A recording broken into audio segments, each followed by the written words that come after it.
Okay, now let's welcome our main speaker for tonight, Earl.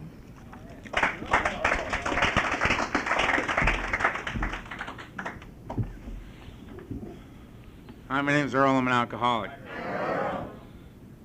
Short guy can't see over the water. Down here. I thank you, Patty, for asking me to share. Honor and a privilege. Thank you. Nice talk, man. Talk about the steps and everything, bro. Man, that was great. Rare meetings I go to. So, it's nice to be back on this side of the hill. I used to go to meetings a lot here. I have fond memory of this place. Spent a lot of nights sitting in here hanging on for dear life, and got what I needed being here. Stay sober one more day. Anyway, when do I stop talking? 5 till 9, 2 hours. All right. I started drinking when I was 12 years old. I didn't have a plan. I had no plan of any kind. I was had just been shipped off to boarding school. My father had walked into my room one day and just said, "Get in the car." All right, got in the car and we drove and we stopped at this place, and he got out of the car and I got out of the car and nobody else got out of the car, and he put a suitcase down next to me, shook my hand, said, "This will make a man out of you." Got back in the car and drove off. Now the fact was I'd been given an opportunity for a wonderful education, held me in good stead to this very day. The feeling was that I'd just been thrown away by the people who knew me best, and I didn't know what I'd done wrong. I didn't know why I'd been thrown away by my family, and I hated it. See, I don't really focus on the facts, you know. I focus on the feelings. You know, I never gotten loaded over the facts in my life. You know, I get loaded over my my emotional reaction to the facts. That's what happens with me. And so I ended up, I was the youngest and the smallest kid of 250 boys in an all-boys boarding school. Everybody else was 13 to 18, and I was 12, which meant I was the only non-teenager. And that doesn't mean anything to anybody except a 12-year-old, right? I was not thrilled about this. And I called home for 3 days, saying, you know, begging my mother to take me home. And I could hear my father in the background, you know, "Hang up!" My mother would say, "Gotta go." And after 3 days, I just said, "You know what, you don't want me, I don't want you." And I turned my back on my family, and I pretty much never went back. First week in school, I met Tiny. Every high school's got a guy named Tiny. He's the biggest kid in the school. He's 6'4", 240, you know, plays guard on the football team. Actually, he found me. I didn't find him. I was walking around with my books under my arm trying to not make eye contact with anyone. He found me. He said, "How you doing, punk?" And he slapped me in the back of the head and sent me and my books flying, right? And I had this like out-of-body experience where you're watching yourself do something while your head is going, "No, no, no, don't do that," right? And I walked up and I hit Tiny as hard as I could. I was as shocked about it as anybody else that I had done that. And it had no effect on Tiny whatsoever. And I just stood there in front of this big guy looking at him like, I'm way past anything I know, you know what I mean? You're going to have to take it from here. I don't know what, you know, I don't know what's going on. He looked at me and he said, "You know what, kid, you got a lot of guts." And he beat the shit out of me. And as I'm taking the beating, I'm thinking, this is going pretty good. You know? Because the fact is, I was terrified of Tiny, right? But he had just said, "You got a lot of guts." My violence had masked my fear, right? So my first tool for living was, when frightened, attack, right? And as a result, I mean, I'm not a tough guy. I'm not a bad guy. I never have been. I never will be. But I've been an extremely violent person in my life as a direct result of self-centered fear. That's all it's ever been about for me. So the humble beginnings, I mean, I went back to my dorm room, waiting for the bleeding to stop. You know, word spreads across this campus like wildfire. Watch out for this little Hightower kid. He's a maniac. He attacked Tiny, right? So now I got this reputation that has absolutely nothing to do with who I am. I am a frightened child who has been abandoned by his family in his own mind, right? And I'm being assaulted by large people. That's my view of life, right? And now I have a reputation that I'm a maniac, right? And so the cool guys come around, and this guy named Matt swings by and he goes, comes by my room, looks in my room and looks at me and goes, "Yo, man, you want to smoke a joint?" And I said, well, yes, I do. And I had absolutely no idea what he was talking about. I didn't know what that meant. All I heard was, you want to hook up with us? And the answer was, yeah, man. I mean, he could have said, look, we're going to go kill the Spanish teacher. Do you want to come? I would have said, yeah, I'm with you. I'm alone in the universe, man. People are throwing me away, large people attacking me, you know what I mean? Yeah, I'll go with you. You want me along? I'm there, man. So he picked up this guy named Steve. I remember these guys. I can see these guys' faces like it was yesterday, man. We went behind the dorm, and Steve had a Tupperware container full of cheap red wine. Matt had a joint. Matt took a hit off the joint and handed it to me, and I hit the joint. And that burned like hell. I don't get that, right? And the wine comes around, I take a pull on that. That's nasty, man. That burns my stomach. I got vapors coming up through my head, you know. I'm standing there with 12-year-old, two 13-year-old guys, right? Total strangers. Tiny's out there somewhere. My family doesn't want me, right? I mean, I'm 12 years old and I hate my life. My life is just going down, down, down, right? And I mean, just like it happened. You know what I mean? That thing that makes me bodily different from my fellows occurred. You know what I mean? All of a sudden I got this warm, remarkable feeling and sensation that came over me. And suddenly I was comfortable, standing where I was standing, doing what I was doing with the people I was doing it with. And I've never felt like that before in my life. All right? And I thought, it was just like this sudden moment where I just went, oh, hey, this could work. This could work. I didn't even know what that meant. But I knew something significant had just happened, right? And it had. I'd had what I consider to be a moment of clarity, man. I found my medicine. I found the thing that made it comfortable for me to be in the world, made it possible for me to interact with other human beings. Was soon to become like breathing in and out for me. And I don't know, is it the pot, is it the wine, is it the fact that I'm standing here with my two very close personal friends, Matt and Steve, because I'm feeling that connection. I don't know, and I don't care. I feel good. I'm not worried about Tiny. Bring them on. I don't care about the family. You don't want me? Fuck you. I don't want you either. I feel good. I got my boys here, and I've made a decision. I need to drink and smoke weed as often as I possibly can. This is great, right? And I mean, and I'd heard the stories. My parents had said, you smoke that weed, you're on your way downtown looking for heroin, right? I felt no need for heroin. Not that night, anyway. You drink that wine, man, you're going to be riding the rails like a hobo. You're going to be a hobo. A hobo. What the fuck is a hobo? I don't know. Right? You're going to be a hobo. I said, I feel no need to take a train anywhere. I feel fine. Nobody died that night. Nobody went to prison. No blood was drawn. Nobody went to the nut house. All those things were going to happen, but they weren't happening right there. So my experience was, feel better than you've ever felt in your life, and nothing bad happens. That was my personal experience at that moment. And I thought, well, I got to do this. I need to do this. Right? And I did every day for the next 16 years, no matter what. I was given a lot of good reasons to stop drinking and using along the way, and I did not heed any of it. None of the warnings, because it became like breathing for me. It became what I do. So it's humble beginnings, a little pot and wine. 13 was pills, any kind of pills. The only reason I took a pill was I was standing around and a guy came up and said, would you like a couple of pills? I said, well, yes, I would. And he gave me a couple of pills, and 20 minutes later, I'm laying on the floor. I'm very happy down there. And he comes by and says, can we get you anything? And I said, what do you call that? And he said, well, that's Tuinol. I said, all right, Tuinol. So I got strung out on Tuinol, Seconal, Placidil, all the barbiturates, right? Last time I kicked Placidil, man, I remember, I couldn't even talk for like 2 weeks, you know? They'd swing by and open my door and go, how you doing? I just, say, oh, you're getting better, great. Close the door. 14 was psychedelics. The only reason I got involved in psychedelics is I was on a 10-hour pass with this girl, Debbie. Debbie was a bad girl, man. And an older woman, she was 15 and a half, man. And I had such respect for Debbie, man. I got respect for Debbie to this day. She was an eye-opener, man. And Debbie said, you want to drop some acid? And I said, well, yes, I do, Debbie.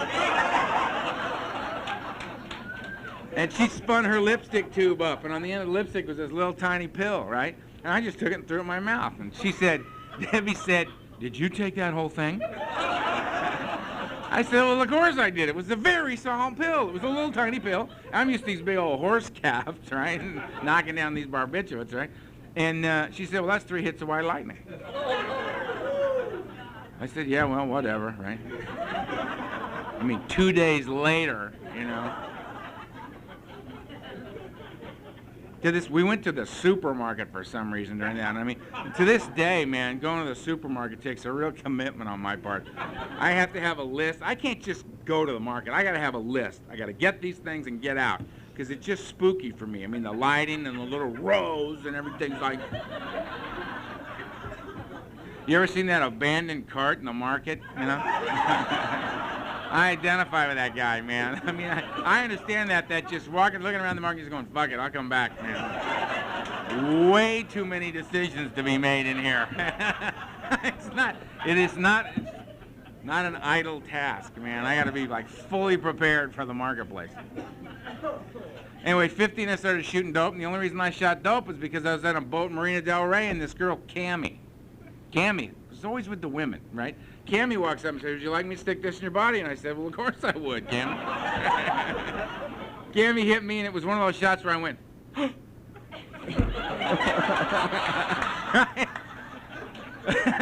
and on the way down, all I was thinking was, oh, yeah, that'll work. Just instant what problems. Now, I'm talking about drugs, and I said I was an alcoholic, you know what I mean? And I gotta explain, I gotta show respect, because I have respect. And I'm a child of the 60s. We were very, very focused on the drugs. You know, our parents were the alcoholics. We weren't gonna drink ourselves to death like them. We were carving out our own identity. We were gonna kill ourselves in a whole new way, right? We were very focused on the drugs, you know what I mean? But the fact of the matter is this, man, in retrospect, having looked at my life with inventory work as a sober man, what I recognize is this. The drugs would come and go. My drug of choice is, what do you got? You know what I mean? It's all anti-Earl medication as far as I'm concerned. I get enough of what you got in my body, I can get out of right here, right now. It kills the fear, you know what I mean? And that's what it's all about for me. I got to kill the fear. And fear's the last thing I feel. I mean, I got this big barrel of emotions, and I got all kinds of feelings swimming around up on top. Way down at the bottom of that barrel, the deep undercurrent that runs my life is self-centered fear. So I have to drink all the way through everything I feel and kill that fear. It's the last thing I feel. So I don't drink socially. I drink to get drunk, because that is what is required for me. That's what I'm there to do. I drink because I like the effect produced by alcohol. And the effect is that it kills the fear. The self-centered fear makes it possible for me to walk the earth and breathe in and out like a normal person, right? And if it's the last thing I feel, I must get drunk. So the effect that I like is drunk. I don't like socially lubricated, you know? I don't like a couple of cocktails before dinner. I don't like that. You're teasing me. Don't fuck with me. I need to get drunk. That's what I like. Well, it's not even so much that that's what I like. That's what my personality requires. It's required of me to get drunk. I mean, I prefer alcohol, heroin, barbiturates. These are the things that I love. I like my idea of a perfect night's, man, sitting around checking my pulse. You know what I mean? Just everything done, just heart and lungs working. I like that place. That's my favorite place. But if you don't have any of that, I'll take a big bag of the cocaine. Happy to do that. I'm happy. You can't go down? Let's go up. Right? I'm happy to sit around all night listening to the air around my head. You know? Driving down the freeway, decoding license plates. Sure. Let's do that. Right? Because the point is, it's not about up or down as much as just about, I got to get out of right here, right now.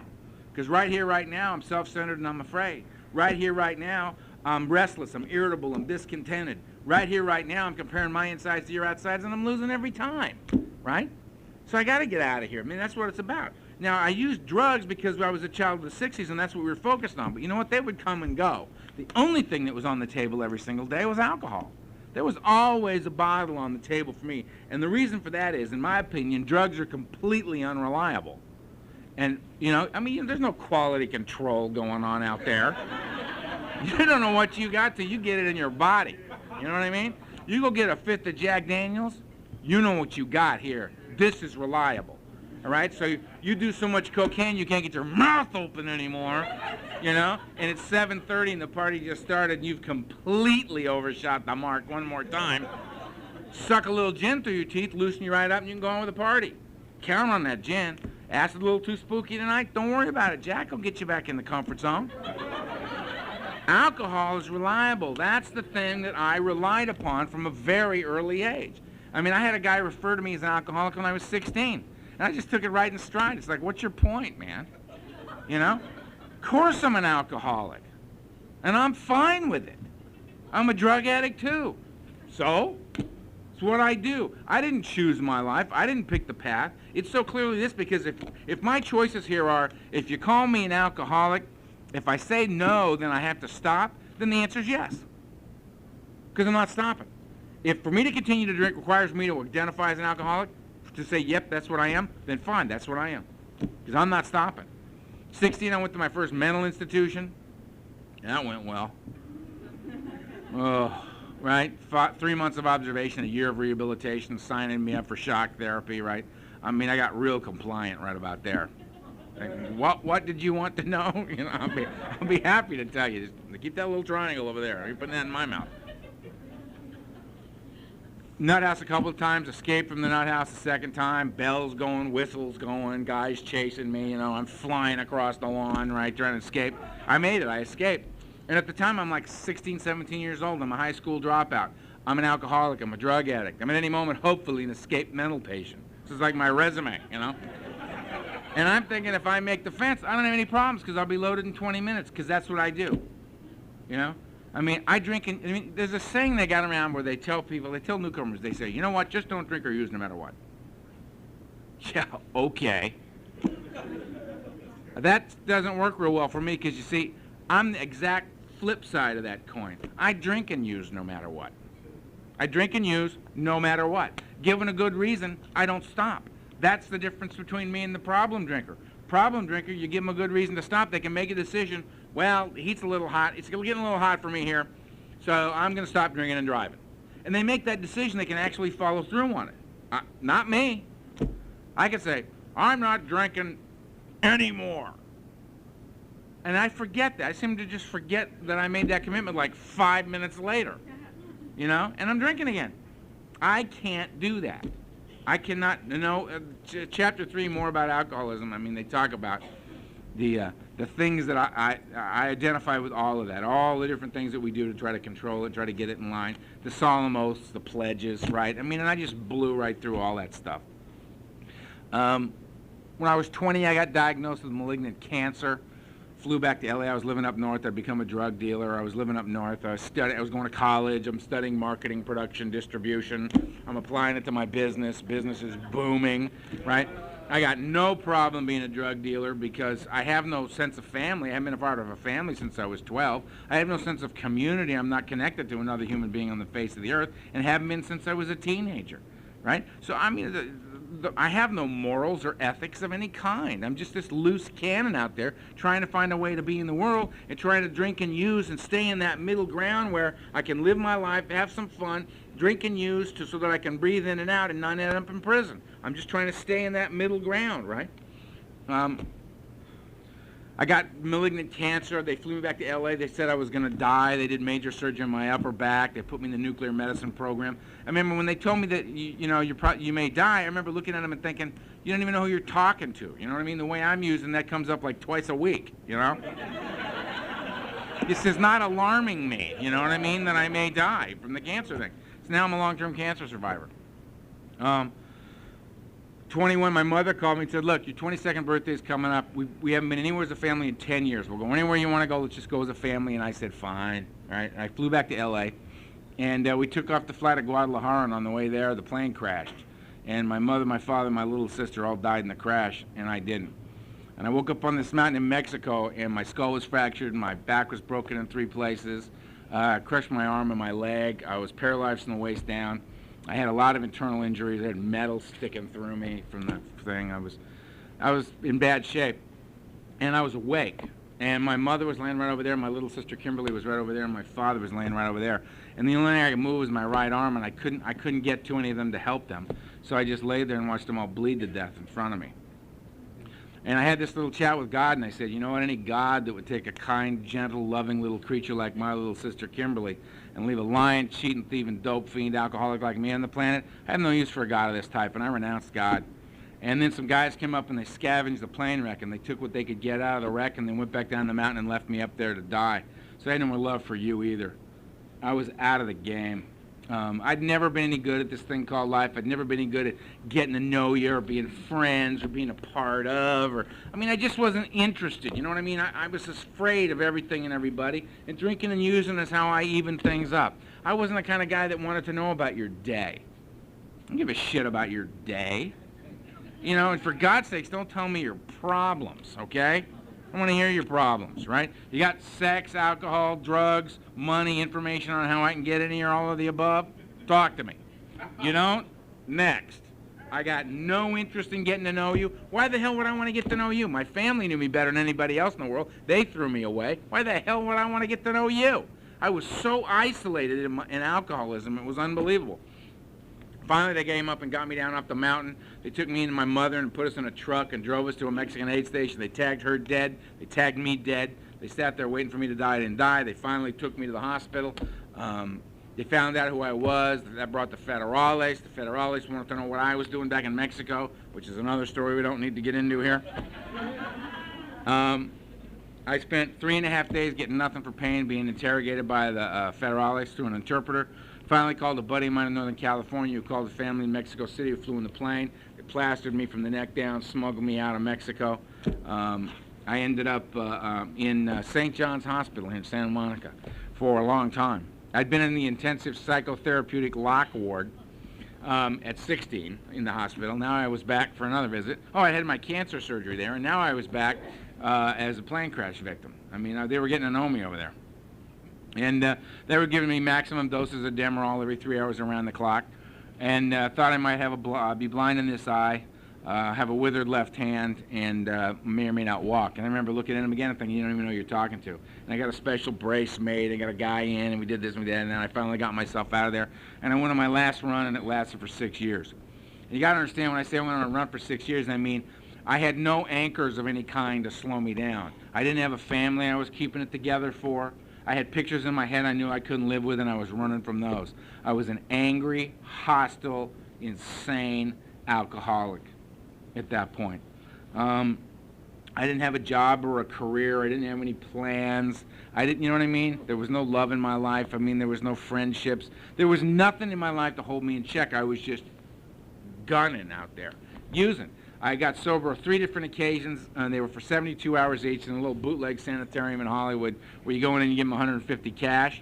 They'd strap you to a gurney, shoot you full of anticonvulsants, and at the end of the 72 hours, they'd send you home or to the morgue, and they didn't really care which way you went. And the last time I was in there, I reintroduced myself to God, and I said, you know what, God? I know we're not on good terms, you know what I mean, and I've been pretty pissed off, but it seems that my sanity and my life are on the line. And I admit my ass is kicked. I surrender. I can't drink or use like this anymore. I know it's the drinking and the using, and I'm not going to do it anymore. I can't live like this anymore. The violence in my life, the madness, the insanity, it's just over the top. This is not who I am. This is not how I wanted this to go. I can't take it anymore. I can't take it. My ass is kicked. Just get me out of this sane and alive, and I will never, ever drink again for the rest of my life, so help me God. I'm an alcoholic, and I know it. And I got out of there and I drank for 2 more years because I could not stop drinking. Self-knowledge availed me nothing. And I continued to attempt to blot out the intolerable nature of my existence. That's what I did. And I came out of my last blackout down in Venice, and I was having a moment of clarity. And at that moment, both my hands were broken. I had hair out like this. I had a beard out like this. I was psychotic, and I don't use the term loosely. My family was dead. I had no friends. I had no place to live. I mean, it had burned to the ground. I had over 650 stitches in me. I'd broken 74 bones. They were deciding whether or not to charge me with attempted murder again. And I had the moment of clarity. And the moment of clarity was I'm not connected to another human being on the face. None of that meant shit to me. I suddenly realized I'm not connected to another human being on the face of the earth, and that's a direct result of my actions. God didn't do this to me. My father didn't do this to me. The FBI didn't do this to me. This is me. This is on me. And if I want to do something about it, I can. If I don't, then just shut up and die. And I raised my two broken hands up and I said, help me. And they pumped my stomach at UCLA and they said, get him out of here, he's going to die. They'd pump my stomach I had my stomach pumped so many times, I could talk to you while you did it. You know, they'd run them, you know, and they'd say, how you doing, Earl? It's a bad day. Get that voice, you know, when you get the tubes out. Yeah, it's nice. Very nice. Lovely skill. Put it on my resume to this day. Can talk to you while you pump my stomach. Disturbing. All right. Just disturbing. I ended up in treatment on a free bed in a facility in Long Beach, and it was 42 cots in one room, 21 cots on each side of the room with sheets drawn between them. And they let you kick, and if you threw a seizure, they'd give you anti-seizure medication, but you kicked. You felt it all. No meds, no nothing to make you feel better. You got introduced to precisely what your body thought about what you'd been doing to it, right? And your mind. Nobody slept a wink, because somebody was flipping out at all times. It was like Dante's Inferno in there, right? And I was freaking out and knew that this was the bottom. I was in hell. And if I didn't want to die, I was going to have to not drink. And I made it, man, 42 days. And I left there knowing if I didn't want to die, I better go to Alcoholics Anonymous. So I went on a Friday night to the basement of a church to an 8:30 meeting, Alcoholics Anonymous. Walked in the door, scared out of my mind, because none of my tools for living worked. And I sat in the back with my arms folded, my best tough guy look on my face, mad dogging everybody. Do not come up on me. And y'all looked at me and went, and then old-timers saw me, and they knew who I was, right? And they just said, glad you're here, there's the coffee, get yourself a seat. I was like, yeah. And I sat down, and this guy got up, and he shared his experience, strength, and hope, and he blew the top of my head off. He talked openly and honestly about his feelings as a man. He had a grace and a dignity about him that was remarkable to me. I'd never seen it put together like that. These things didn't go together in my mind. It was not my experience. And there was this guy bringing these aspects of self together and presenting this in a way that was astounding to me. And he talked about the tools of Alcoholics Anonymous and how they allowed him to get through life one day at a time with some grace and some dignity. And he felt like he had purpose and value in his life. And he had tools that made it possible for him to walk the earth a free man. And I thought, oh my God, give me what that guy's got. And he looked right at me and it was like he said, you know what, I don't care whether you like what I got to say or not. You don't like it? Go to another meeting. I loved it that he said that. Because it made it clear to me he wasn't selling me something. He was sharing it with me. If I wanted it, it was for free. I could have it. It was mine. Take it. Right? Didn't want it? Cool. Go to another meeting. Maybe you'll hear somebody you can identify with. And I thought, this is cool. I'm coming back. Right? And I've never left you. I mean, which is great because I got here destroyed. I mean, there was no place left for me to go. Or I'd have gone there before I came here. You know? So I stay with you, and I haven't left. And last November, I celebrated 21 years of clean and sober. And I couldn't stay sober for a day. Now, you guys are applauding yourselves, man, because I guarantee you, the 21 years of sobriety that I currently have, there is absolutely none of Earl's best thinking involved in that process. We left Earl's best thinking at the door, and I was using your best thinking.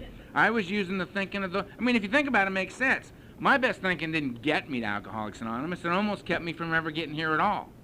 What I came here and I wanted to know how to live sober. I wanted to know how to be free of the beast, right? I want to know how to be completely sober, free of addiction, and be able to catch a buzz sober. Because it's all life's always been about the buzz for me. If I can't get your buzz, I don't want to play, right? And there were people in all these meetings walking around who had precisely that. So I went to them and I said, how did you get that? And they said, well, we did these things. And I said, okay, then I'm doing those things too. And I got a sponsor. I got a vicious sponsor. I got the late great Donald Madden as my sponsor, right?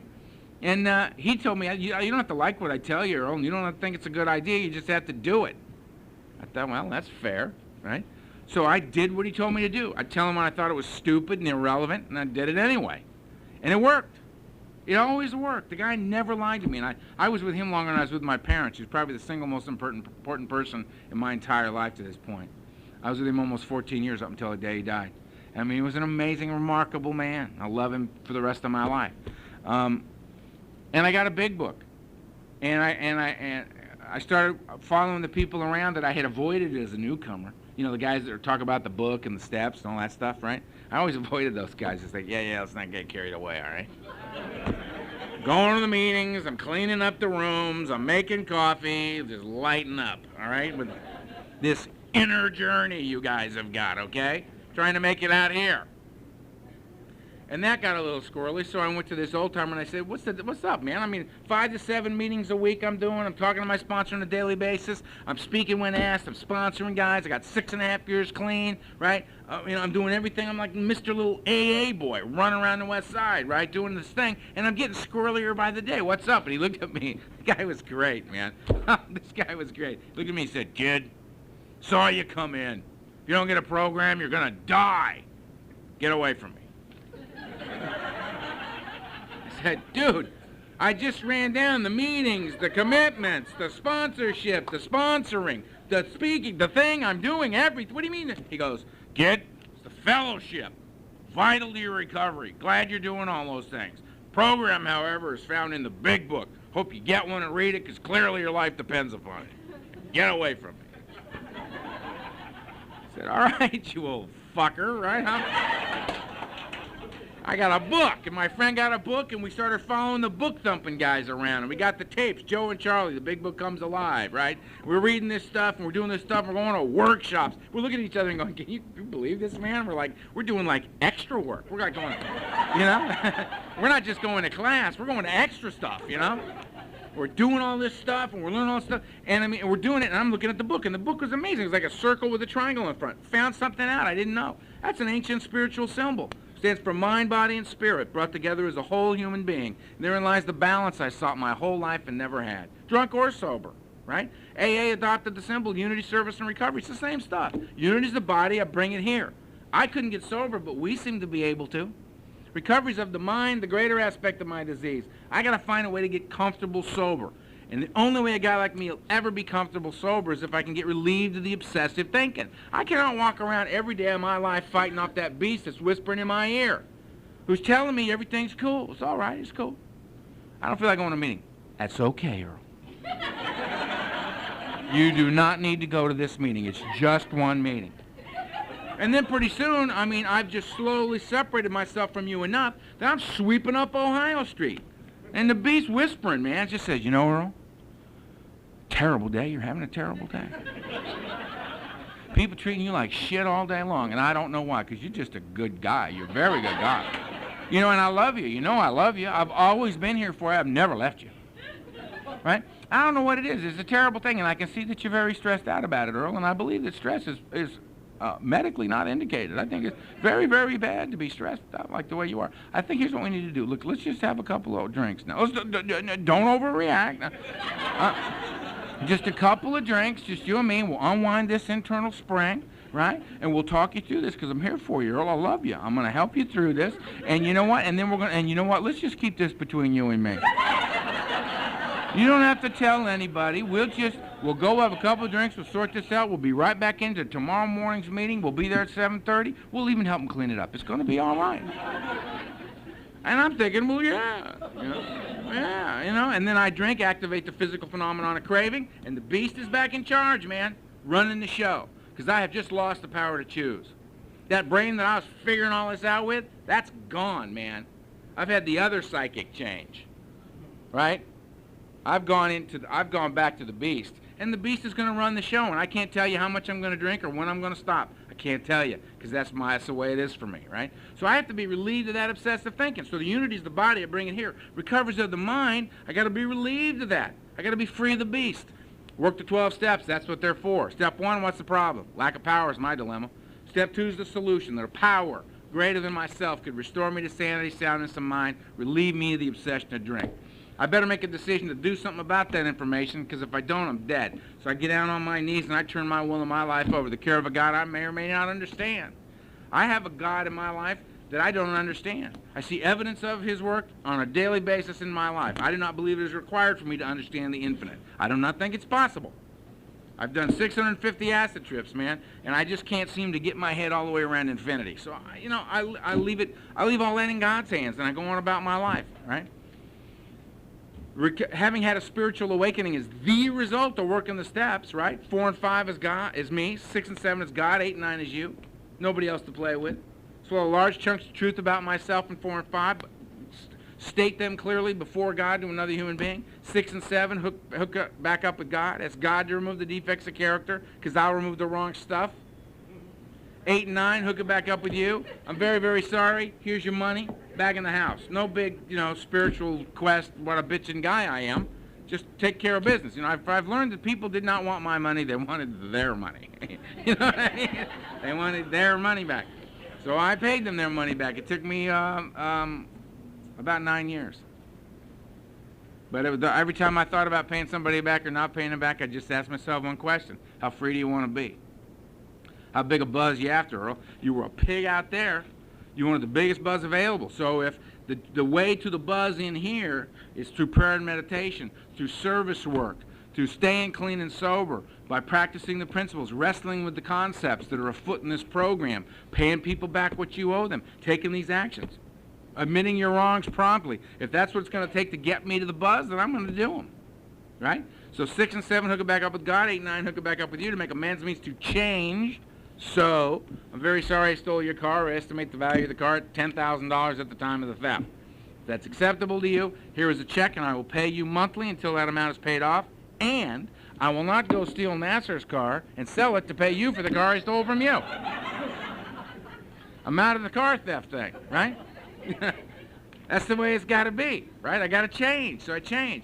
10, 11, and 12 keep me in the game. 10 me, 11 God, 12 you. 10, I continue to take personal inventory because I've just scratched the surface with this deal, right? And when I'm wrong, promptly admit it so that I don't fester and die, and I will. 11, I seek God through prayer and meditation. I pray for knowledge of His will for me and the power to carry that out. I meditate to quiet the mind so that when the answers come, I can hear them. 12 is the third side of the triangle. The spiritual. Having had a spiritual awakening is the result of these steps. I can give away something that I've acquired as a result of doing the work in here. I can go to the newcomer and say, how can I help? And they say, well, I can't stop drinking. Do you know how to do that? And I say, yeah. And there will be no as Earl sees it in what I'm telling you. It's going to go right out of this. Look, let's just get this book and let's begin doing the stuff that's suggested in here. And we'll talk and we'll go to meetings and I'll hook you up with other sober guys. Come over to my home group, check these people out. We'll have, we'll see what can be for you, just like they did for me, passing it on. And suddenly the buzz gets fierce around here. The buzz gets fierce. With the prayer, with the meditation, with the service, and out of self more God, out of self more God. I thought I came in here thinking I didn't believe in God, till my sponsor, Donald, said to me, and I got to tell you how much he enjoyed doing this to me. He loved watching me walk in just dumb, ranting and raving, and just every once in a while picking up a 2x4, right, while I was looking the other way, and just cracking me in the head with it. I walked in and said, God, rah, rah, rah, no God, rah, rah. And he said, Earl, it's rather difficult to be mad at a God you don't believe in. I looked at him and I just said, I have to go home now. Just took the wind out of my sails, my self-righteous indignation, my anger at God. Well, of course I had a belief in God, right? I did. We were just on bad terms as a result of my unwillingness to let things be what in fact they were. And that relationship is a great one now. If you're new, amazing things happen in here. This goes way past not drinking and using. Way past not drinking and using. If that's all that it was about, I don't know that I'd still be alive. I don't know that I would be. It's got to, for me, it has to be more than just not drinking or using. There has to be something else. There has to be breaking through into another level of consciousness. There has to be a buzz. There has to be some kind of passion, some purpose, some value that I can engage in, or I'm going to get bored and go away. That's what I'm going to do. What I found in here is this is exactly the opposite of drinking and using. The best weed I ever smoked was that first joint with Matt and Steve behind that dorm. That that awakening to weed, you know what I mean? That was the thing. That first wine was the best wine. That first time Cammie stuck a needle in my arm, right? That was the best shot I ever had in my life. And I chased the tail of that dragon forever, right? All of it, the beginning. And slowly over time, the buzz I got a little bit less, and a little bit less, and a little bit less, and required more and more and more to get there. And the price I paid for that buzz got higher and bigger and bigger and bigger. So in the end, I was paying a horrific price just to get to zero. I wasn't getting high anymore. I wasn't having fun anymore. I was just working desperately to create the absence of pain and suffering. That's what it was in the end. In here, it's the exact opposite. You come in here, and it sucks. I mean, it does. It's like people are going, keep coming back. And all you want to say is, all right, fuck you.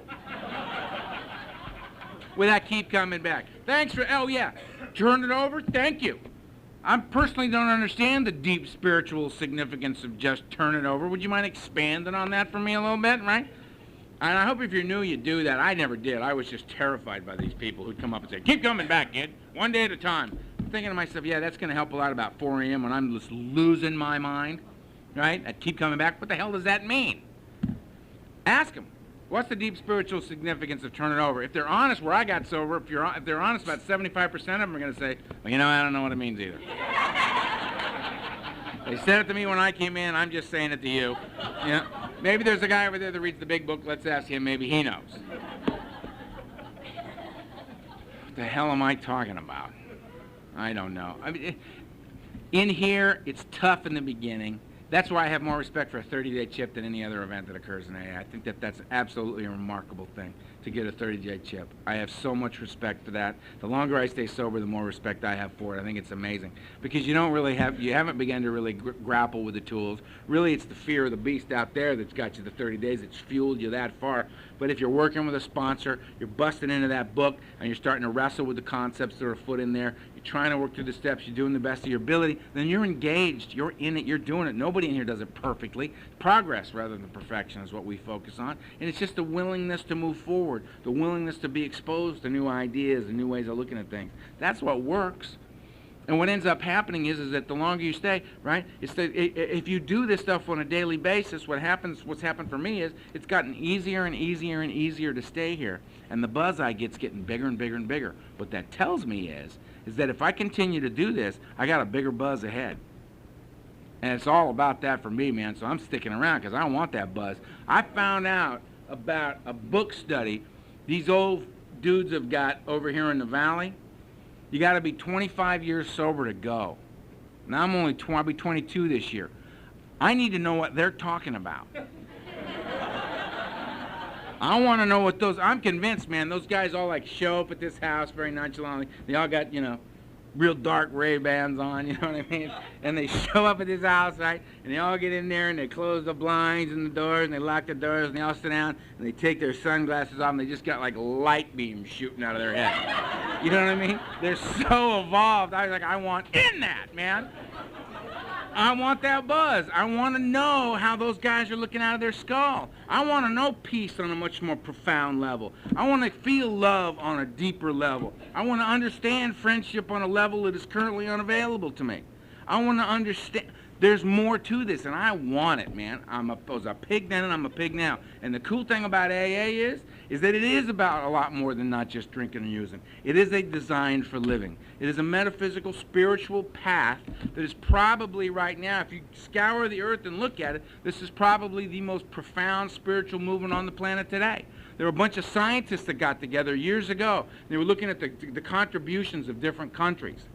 They said the top 3 things that have ever been given to the world by the United States were these 3 things. Number 1 was the American Indian concept of the extended family. That was huge. I can see that. The other thing was Buckminster Fuller's geodesic dome, because it redefined how we look at space. Very trippy. The third thing was Alcoholics Anonymous. What I find interesting about those 3 choices is that the American Indian community, you can't find a community that's been more decimated by alcoholism than that community, who gave us the extended family.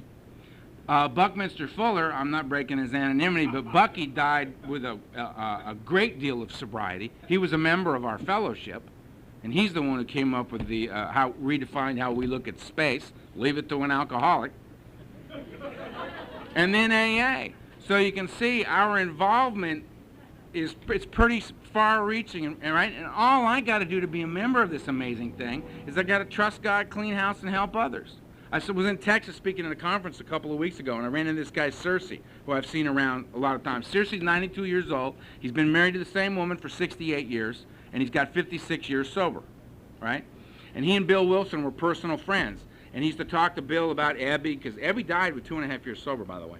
And they would talk about all this stuff that was going on, because Abby's the one who carried the message to Bill, out of the Oxford groups. And they were talking about, Bill was talking about, well, what program is it that we leave to the generations that have yet to come? What is it, as the world changes, and the face of the world changes, what is it that will carry the alcoholic in generations to come as it does now? And Bill said, well, it's going to have to be trusting in God, cleaning house, and helping others. So in 6 words, you can sum it up. Trust God, clean house, help others. Me, God, and you. Nobody else to play with. And that's what the steps are about, and that's what the fellowship is about. It's what the whole deal is about. And therein lies the buzz that can be had by all of us. If you're new, congratulations. This is an amazing journey, and I hope that you stay on it with us. There's a line in the book, man, that I think is true. I mean, they say, they're always saying all the time, 5% of us get to 5 years, or 7% of us get to 5 years. Well, there's another way to look at it. In the book it says, rarely have we seen a person fail who has thoroughly followed our path. Which suggests to me, if you do all this, trust God, clean house, help others, if you engage in the processes that we do around here to do that, then you got a real good shot. You just stay with us. Stay with us. Just stay with us. We'll love you till you can love yourself. You don't have to get it right. You just have to get at it. That's all. That's what the rest of us do. I wish you peace. Thanks.